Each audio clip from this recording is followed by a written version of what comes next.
Olá, amigos! Chegamos ao penúltimo capítulo do Evangelho de João, ao capítulo 20. Falta só mais o 20 e o 21. No capítulo 19, Jesus morreu. Era o dia da preparação, quando matavam os cordeiros na Páscoa. Eles comiam a Páscoa, naquele 14 de Abib.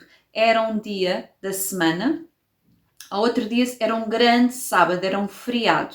E depois ocorreria o sábado semanal, algures depois, posteriormente. Eu já fiz aqui no outro vídeo, não vou repetir, um gráficozinho a mostrar como era um dia da semana e depois tinha o grande sábado e o sábado semanal. Eu depois, daqui a umas semanas, também irei aprofundar as festas, as Moedim, portanto não vamos agora entrar nisso novamente. Vamos ler aqui o nosso texto de João 20 e já vamos comentar a seguir. Então, versículo 1, 21. No primeiro dia da semana, Maria Madalena vai ao sepulcro de madrugada, quando ainda estava escuro, e vê que a pedra fora retirada do sepulcro. Corre então e vai a Simão Pedro e ao outro discípulo que Jesus amava e lhes diz: retiraram o Senhor do sepulcro e não sabemos onde o colocaram. Pedro saiu então com outro discípulo e se dirigiram ao sepulcro. Os dois corriam juntos, mas o outro discípulo correu mais depressa que Pedro e chegou primeiro ao sepulcro.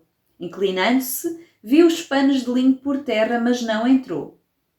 Então chega também Simão Pedro, que o seguia, e entrou no sepulcro, vê os panos de linho por terra e o sudário que cobrira a cabeça de Jesus. O sudário não estava com os panos de linho no chão, mas enrolado em um lugar à parte.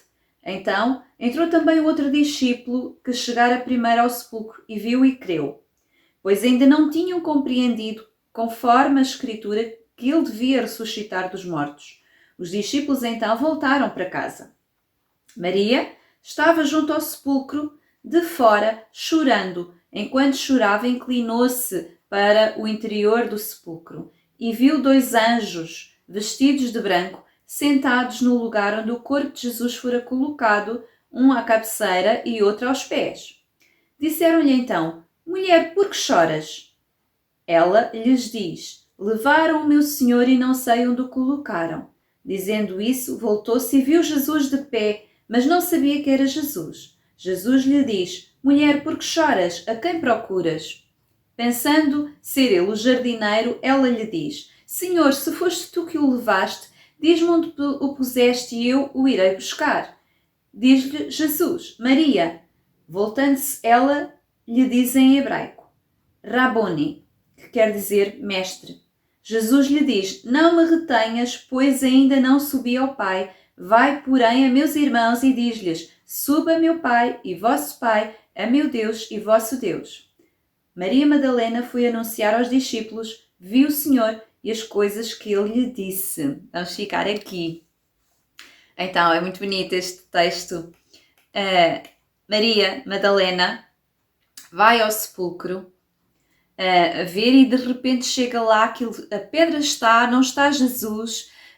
Já tinha corrido rumores que os discípulos podiam roubar o corpo, que alguma coisa poderia acontecer e por isso até que foram colocados guardas. Quando Maria Madalena lá chega, já nem guardas, não estava lá já ninguém, estava só aquilo já abandonado. Os guardas, entretanto, fugiram assustados e é contado nos outros evangelhos.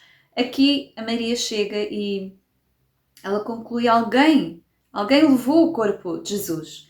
E foi falar com Simão Pedro, e este Simão Pedro vai com João. Aqui nunca diz que é João, o próprio João nunca se refere a ele, nunca diz eu, fala sempre como se fosse o discípulo amado, um outro discípulo, um discípulo. Ele nunca diz que é ele, mas refere-se a ele. Paulo também faz isto em 2 Coríntios, quando fala de grandes revelações, diz: eu conheço uma pessoa. Elas não se querem exaltar e então não falam deles próprios, falam um discípulo, falam alguém.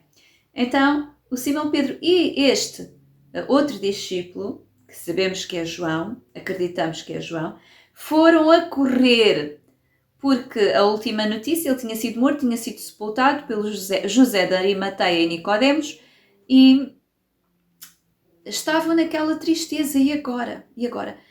Quando o corpo desaparece, eles vão a correr. Chegam lá, chega primeiro o João, chega à espera, vê-se o corajoso do Pedro, entra primeiro. E aconteceu, Pedro lá foi ele, o primeiro, ele é sempre muito corajoso. E só não foi corajoso quando negou Jesus, mas foi ali até o mais corajoso pode vacilar.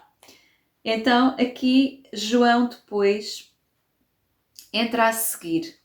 E eu queria só aqui salientar aqui um pormenor que eu também ouvi de alguém, eu sempre interpretava de uma maneira e um dia ouvi alguém, então vou passar-vos. Quando diz aqui no versículo 8, então entrou também o outro discípulo que chegara primeiro ao sepulcro e viu e creu. Eu sempre pensei, ele creu que houve a ressurreição.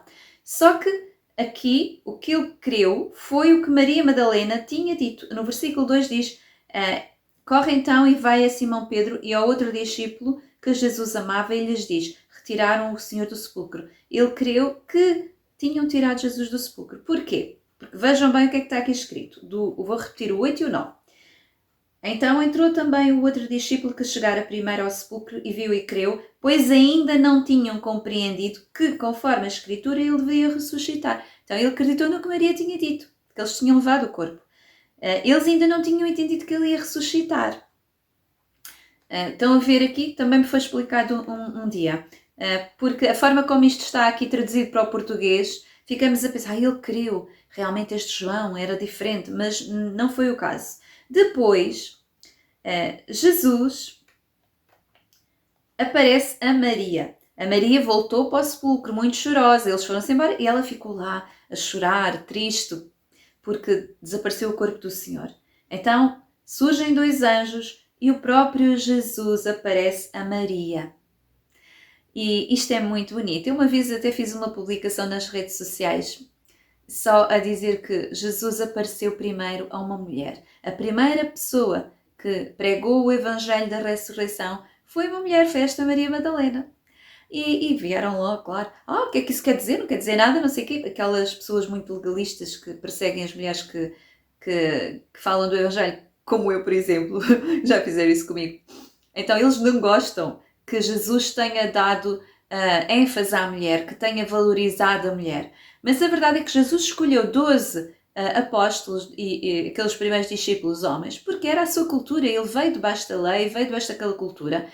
Só depois Paulo é que vem dizer que em Cristo não há judeu nem grego, nem masculino nem feminino. Portanto, aqueles que exaltam os judeus acima dos outros povos, em Cristo não existe mais isso, ele rompeu a separação. O povo de Deus são os que creem no Messias, Yeshua, que é judeu, é verdade. Mas agora ele fez dos dois povos um, diz o apóstolo Paulo muito claramente. E da mulher e do homem também. É claro que as primeiras igrejas fundadas por Paulo, que vinha da seita dos fariseus, claro que tinham alguma tradição. Nós temos tradição. Eu moro em Portugal, logo eu tenho tradição portuguesa. O Paulo vinha com uma bagagem cultural religiosa. Ele, claro que no início havia uma tradição, mas o princípio é que Jesus veio abolir essa divisão das pessoas. Deus colocou o seu espírito dentro da mulher, assim como colocou dentro do homem. A primeira pessoa a pregar o Evangelho foi Maria. Foi Jesus que lhe disse, vai dizer aos meus irmãos. Aqui, como é que ele diz? Não me retenha. Vai, porém, a meus irmãos e diz-lhe, subo para o Pai, o vosso Pai, o meu Deus. Então ela foi anunciar que Jesus tinha ressuscitado. Foi a primeira vez que foi anunciado. Foi esta mulher, esta Maria Madalena.